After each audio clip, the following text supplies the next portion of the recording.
quality improvement model, we ask that you please respond through the questions panel that is located on the bar that you logged into. Do quick introductions with us here in the room, and then we'll go ahead and get started on walking through the model itself, and then we can turn to questions that you might have on the model. So I'm Gary Swan from the Healthcare Authority. I'm the lead on Payment Model 2. And I'm Medina Cavendish with the Healthcare Authority. Savannah Parker with the Healthcare Authority Finance. Great. So we'll go ahead and start to walk through the quality improvement model. Please track your questions as they come and submit them, and we'll respond to them as we get them. All right. So everyone can, I guess everyone can see. Okay. Yep. So this is the model that was sent out prior to this webinar, and really it's kind of a plug-and-play model. So here you'll see the highlighted field, so you can test out what's your prior performance year, whether that's 2016 to 2017, 2015 to 2016.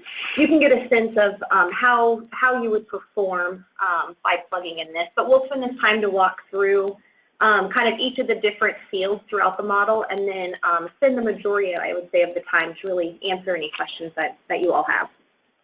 So first of all, you'll notice here in column B, these are the quality measures. There are 7 quality measures, but there are 2 variations of measures, which brings it to a total of 9 measures. So the antidepressant medication management has 2 components, and the medication management for people with asthma and the antidepressant medication management, both of those have 2 variations of those measures, which is why you see 9 measures. Now the weighting, this is something, as we discussed during our last working session, is adjustable and is agreed upon as part of the MOU. For purposes of just our discussion, what we've done is we've equally weighted all measures, and then those 2 measures that have kind of two measure components, we've still weighted those at 14.29%, but divided that weight up between the variations. The target and mean, again, similar to the weight, these are both amounts that would be determined in the MOU. What we have used, at least in other iterations of the model, is the NCQA Quality Compass 2015 Medicaid HMO National 90th percentile for the target, and for the mean we use the NCQA Quality Compass average values. And the idea here, and we'll walk through this for the columns to the right, but you wouldn't have to meet the target or even meet the mean in order to be eligible to get credit towards quality and improvement.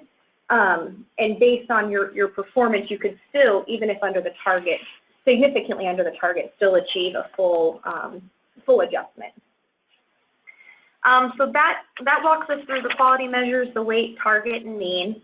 The weight for quality score, now what this is this is kind of, I think of it as dynamic weighting.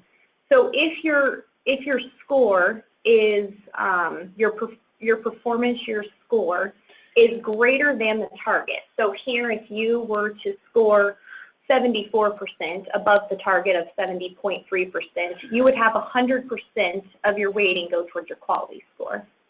If your performance year is less than the mean, then 75% of your credit goes towards your improvement score. And then in cases where if your performance year is in between the mean and target values, then the weighting is based on that performance is shifted from improvement towards quality. And the concept there is that as you approach the target, it's going to be harder and harder to achieve an improvement. And so less weighting is given towards improvement and more weighting is given towards just quality attainment.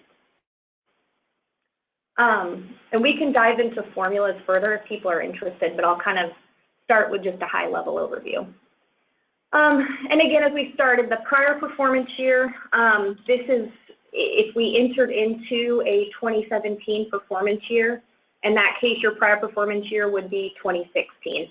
But I recommend that people look, use data that you have for prior years, because obviously 2017 isn't complete, but you could look at 2015 to 2016 2014 to 2015 to really understand kind of how you would have performed under this model. And again, these are just plugged values. The quality score. So the quality score, again, there's two components. There's the quality attainment and the improvement score. The quality score, you begin to gain quality points once your performance year has exceeded the mean. So until your performance year exceeds the mean, your quality score is 0, but then when you go back to weighting, you're given 75% of your total weight to improvement. So the idea there is that even if you're not in that range above the mean, we still are significantly rewarding improvement. On the improvement side, the improvement score, so you can get improvement, any level of improvement is rewarded. The one thing to note about the improvement score is that there is no negative adjustment or penalty or negative improvement score. So if say you went from, in this case, the target 70.3% and you were at 65% and you went down to 64, 63%, all that means is that you would be zeroed out on your improvement score. So if you don't make improvement, it goes to 0. If you do make improvement, then it's all relative to the improvement that you make. And then the score here in column P, this gets to, so this basically takes your quality score and your improvement score and weights these two scores to your, to this percentage. So this column represents what percentage you get for quality. So in this case, you would get 25% for quality and 75% for improvement. And again, that's because your performance year is under your mean. Kind of talking, so that's kind of a high level. Then we take your score here that's weighted between your quality and improvement and your Z. And then we weight it again. We take all of those scores and weight them based on the weight of each measure. So in this case, you'll see that there is a 0.08 score. Essentially a 0.2 quality improvement score yields a full credit. So when we go to do a prospective adjustment of the rate, nothing would be adjusted downward if you get a 0.2. In this case, we're taking the 0.08 and dividing it by 0.2, in which case you would earn under this scenario 40% would be prospectively adjusted. So we have a question. Oh, okay, yeah. So what level of quality must be maintained to receive full credit without showing incremental improvement? So it really depends on where you're at in your performance year. So if you're not looking at improvement, you would want to have performance year scores that are above the mean. But again, it depends really on the target mean set for each measure. So we can take the first one, for example. So say you're at a, say your prior year is at, you're right at the mean. And then your performance year, say you go up to 58%. You'll see here that your quality becomes 0.28, so you're getting credit for quality. 34% of this score is represented by your quality. In this case, both improvement and quality are the same. But I don't know if that answers the question. I guess ultimately it really depends on the individual measure, the target mean and weight of that measure, and what your two performance years are. It's different from like a gap to goal model in that there isn't really, you meet the measure and you get the credit, or you don't meet the measure and you don't get the credit. It's really about rewarding partial credit wherever possible, and then comparing that really to what would be prospectively adjusting.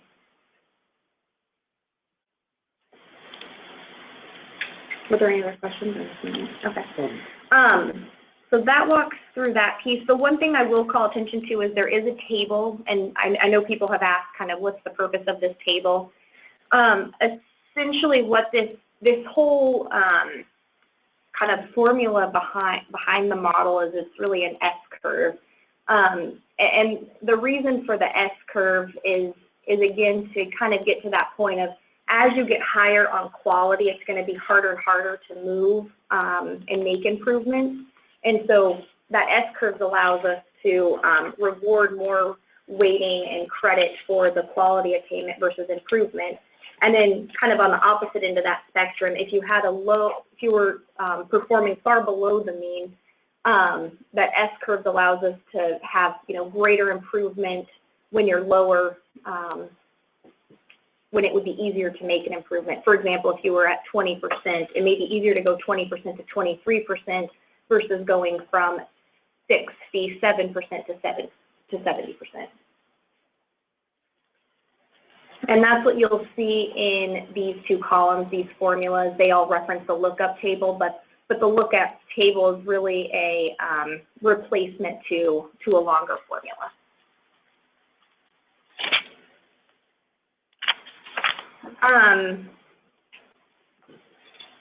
So kind of talking through the QIS score, again, these scores are weighted between your quality and your improvement score. And then your quality improvement score is really representative of each of these individual measure QIS scores based on the weight of each of those measures, which now that we've changed a few variables, it's 0.2. That would change what would be adjusted to 60%.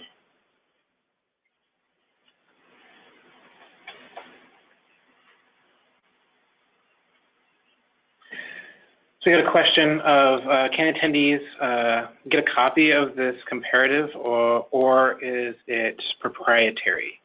I'm not entirely certain what the question is getting at, but this quality improvement model is not necessarily proprietary. It's something that we're sharing freely as a tool that we're implementing through our payment methodologies that we're implementing here at Healthier Washington. And I guess just to kind of talk about from our last conversation around the kind of the gap to goal concept. Again, what you'll see here is even if you go from 67.3% to 64%, we had talked about how it can take several years to make changes and improvement on a model. But you'll see that the model is relatively sensitive in that a small change year over year can still yield you a score versus in a gap to goal model. If you made that kind of improvement and the target was 64.5%, you would simply get no credit. So overall, we've really tried to kind of identify ways where credit can be given for both incremental improvement and any quality attainment, which is considered anything really for your performance year to be above the mean. So we have a question. If the dollars are cost neutral, then who loses?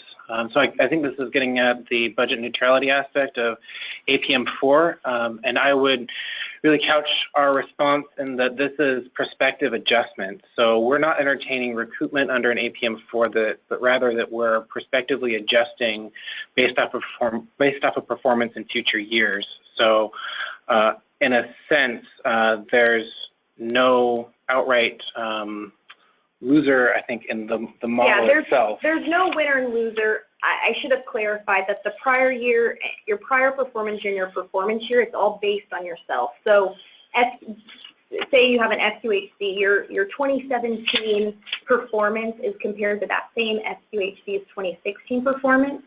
Ideally, we would love to see everyone get 100%, get the full 0.2 credit, and all that means is that under the APM 4, the kind of more financial model, whatever that wedge is that you create, when we prospectively adjust, if everyone's at 100%, everyone would just keep their wedge going forward through that prospective adjustment.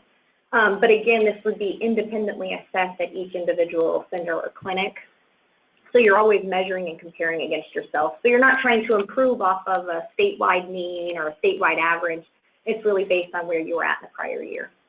And then as you get into 2018, then we would look at your prior performance year being 2017. So it does change in what we're looking at every year.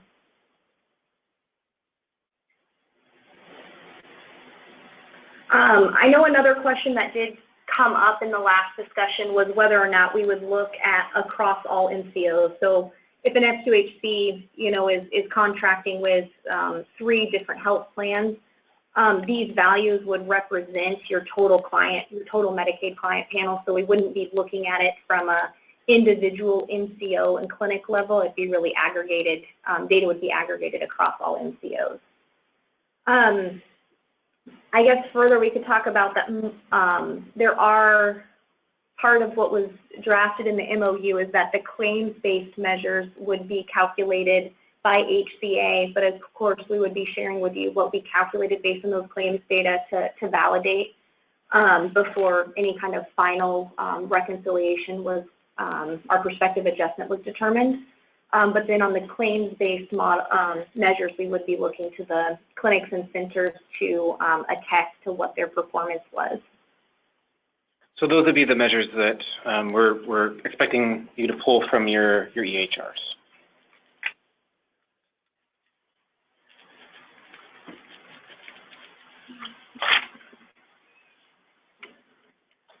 Okay, so another question. What is the timing for the prospective adjustment? When will the rates be revised on 2018 performance results?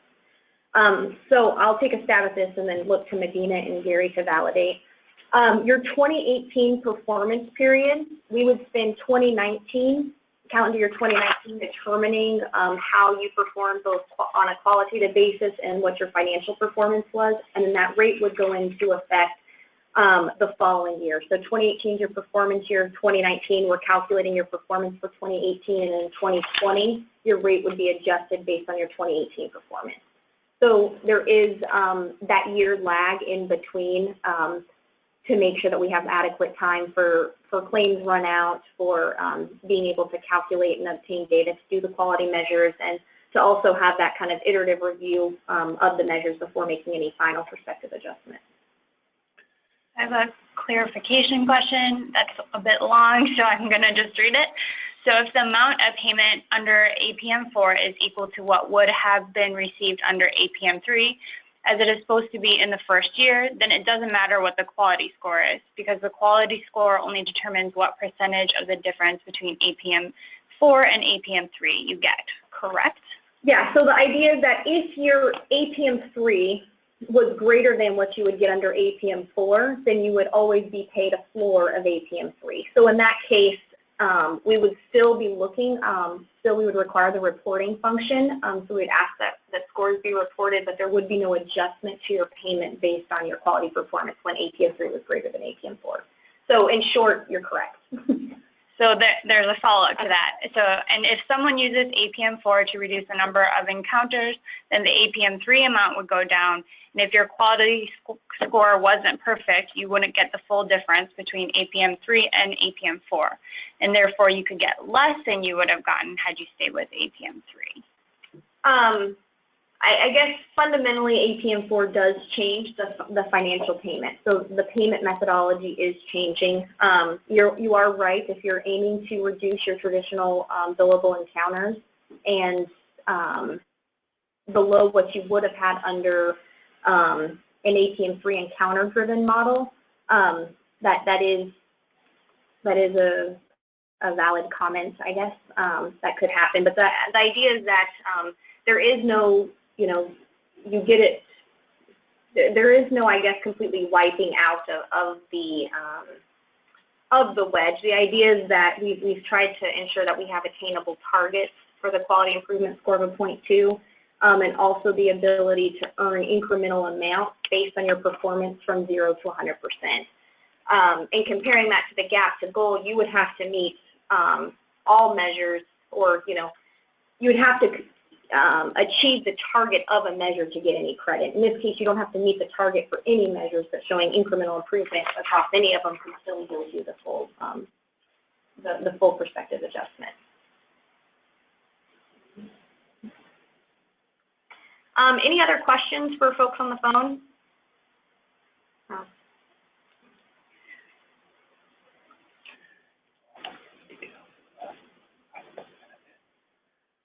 I can walk through kind of the quality and improvement score a bit more, just to add a little bit more clarity around how really you move the needle on those. So for the quality score, we look at your performance year minus your mean, and for your, and then we look at the target minus the mean. So if you expand some of these columns,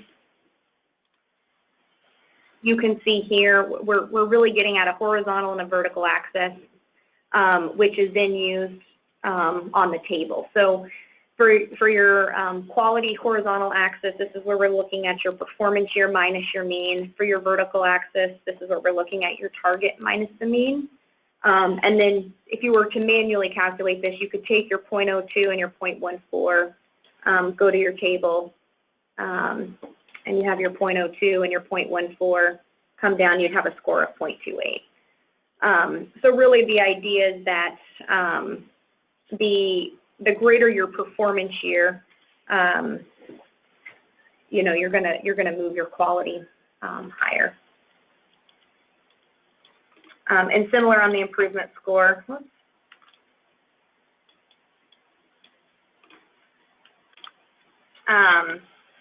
What we're looking at is your prior performance year minus your performance year, so the change year over year. And then your vertical axis is your target minus your prior performance year. So it's looking at how far away were you from the target last year and how much have you improved from your prior performance year. And again, similarly, you have your horizontal and your vertical axis, and you can look those values up manually. You have your 0.02 and your 0.14, which gets you to your 0.28. Oh, I misdid that. We have a question.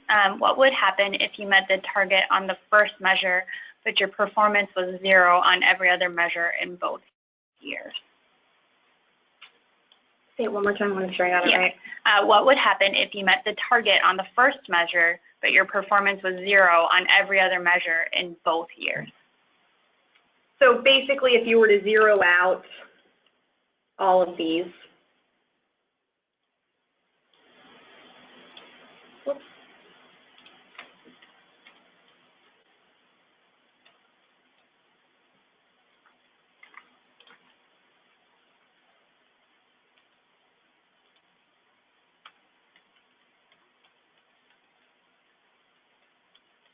so if you were essentially to zero out all of these other measures, you'll see here, and you change this to your target of 70.3.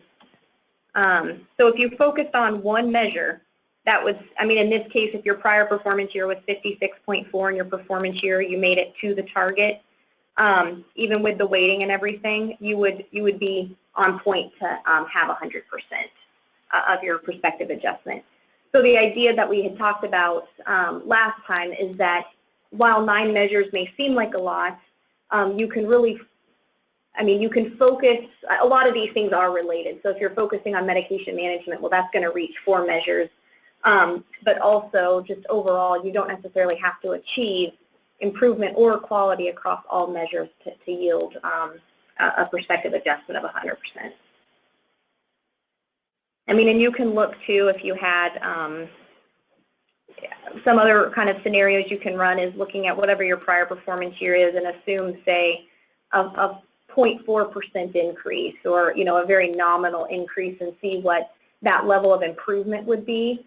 But again, it really is so varied based on what the target mean and weight is for that measure and where you're at in your prior year. So it's going to vary for each clinic. What would happen if you met the mean on every measure but didn't improve? So if, for whoever asked that question, I'm going to ask the clarifying question. So you're saying if your performance year was, the prior performance year was the mean and your performance year was the mean, if you could validate that? Correct. Okay. All right. So you would get very little credit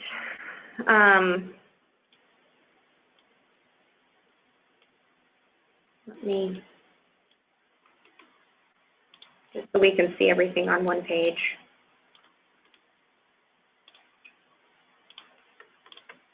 So you would have to be a little bit of, you would have to be this plus 0.01, say.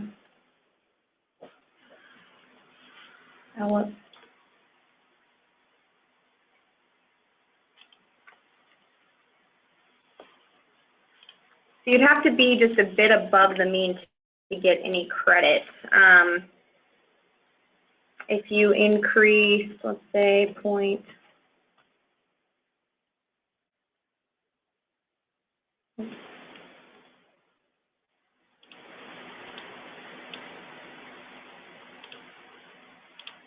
you have to remember right here when you're just really at the mean, you're getting most of your score for improvement. Because you're right at the mean, it's 75-25. So only 25% of the weight is going to quality.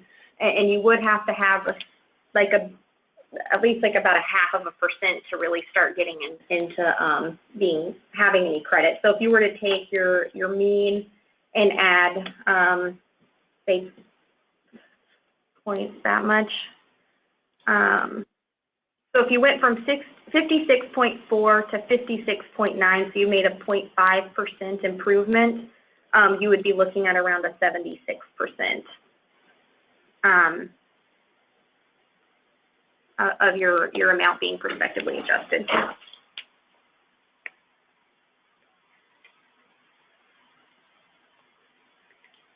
Okay, so let me read this question. So being average would never give you more money under APM 4 than you could get under APM 3.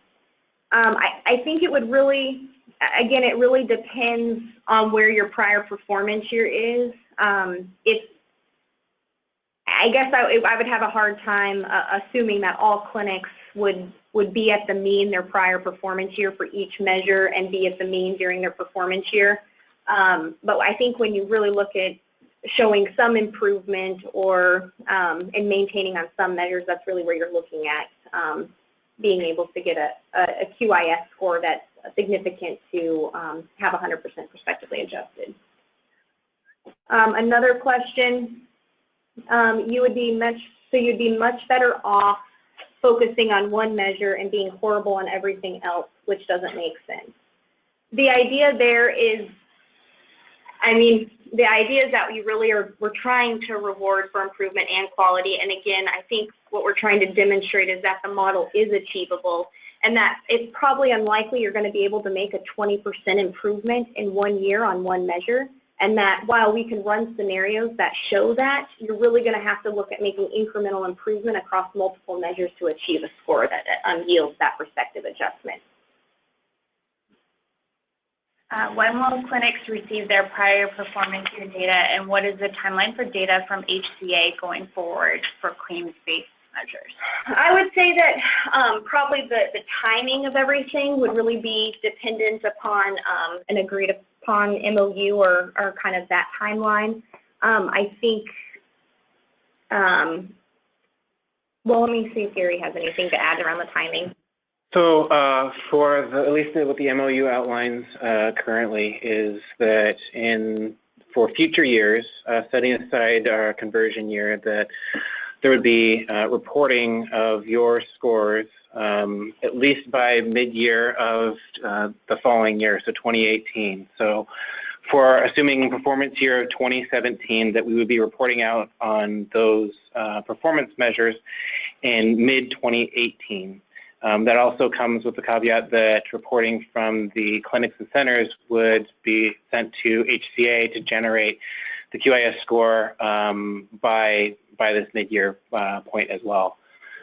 For initial baseline, so getting to our prior performance year, and if we're able to implement APM 4 in 2017, that would be calendar year 2016. We're looking for a similar turnaround time on the data, so sometime mid-year this year. My expectation is that when we come to agreement in our MOU, that we have to fully identify what the process is for the delivery of data and what that looks like going forward in future years, but also that we explicitly identify those dates going forward. So I'd encourage if there are questions or if there are comments on the dates at least that have been posed in the MOU and there's significant concern or questions about it from a WACMAC or an RHCAW, RHC perspective, please forward your input to me. Okay, another question. Is it possible to get a negative score in a measure that declines? No, you're not going to get any negative score.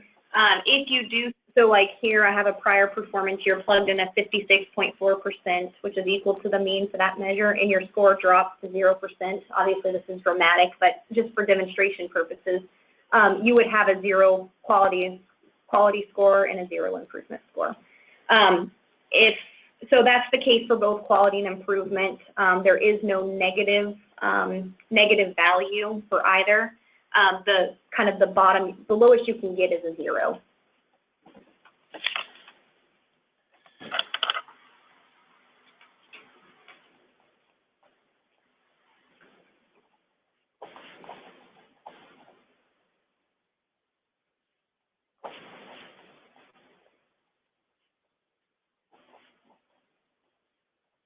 Again, if you have questions on the phone, you can use the question panel to submit any questions.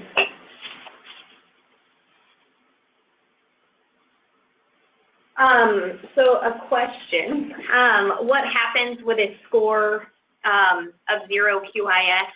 Essentially a 0 QIS score, so if your score here, if you just override the formula as 0, you're essentially going to have a 0% wedge, which, or sorry, a 0% that would be prospectively adjusted. So if you created a wedge for just ease, let's say $100, and you had a 0 across all measures, then you would be looking at, going back to, you would lose that $100 wedge completely.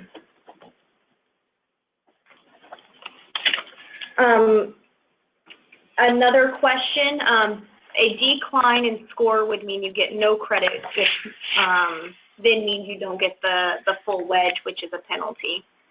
Again, I guess I would just add that there are two kind of components to the model. One is really the financial model, which is looking to capture how you would perform as compared to on a PMPM basis as compared to APM 3, and then we're looking at how that adjustment would be made based on the quality model. So if you're not creating a wedge, or you are creating a wedge and you're making no improvement or quality attainment for any of the 9 measures, that is correct. You would be paid, you'd be prospectively adjusted accordingly. Reweighting, this is something that had come up too in our last conversation, is if you don't have, whether you're a rural health clinic or an FQHC that has, for whatever reason, whether it's an insufficient number for the denominator for that measure, but you have an unsuitable value for whatever reason that may be, the idea is that, say for childhood immunization status, you weren't able to do that or produce a measure for that. That measure is essentially zeroed out, and then the weighting is distributed proportionately to the weighting of each of these other measures. So we would take that 14.29% in this case and distribute it, essentially, because these are all equally weighted, we would distribute that equally across each of the measures. And I think that allows for some flexibility too for clinics or centers that are more pediatric focused or more focused on maybe a population or clients that would kind of meet either adult or child measures.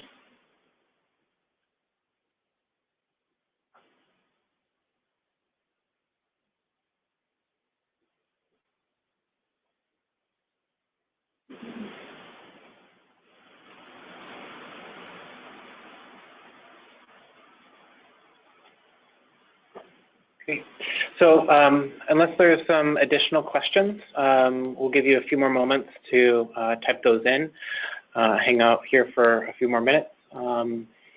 Otherwise, please forward your questions directly to myself or Savannah, and we can respond in kind to those questions. This webinar, again, will be posted following the conclusion of the session, and thank you.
As we were waiting for questions, I did think of one more thing to call out. For the first measure, the comprehensive diabetes care measure, you will notice that it's a 1-, and there is a note here. So lower numbers for that measure indicates better performance versus increased, a higher number represents increased performance. So just so you're aware that this is a 1-, the value. So if you we're at, say, 45%, we would take 1 - 45%, and that's also how we've calculated the target mean and how we would complete the prior performance year and the performance year value.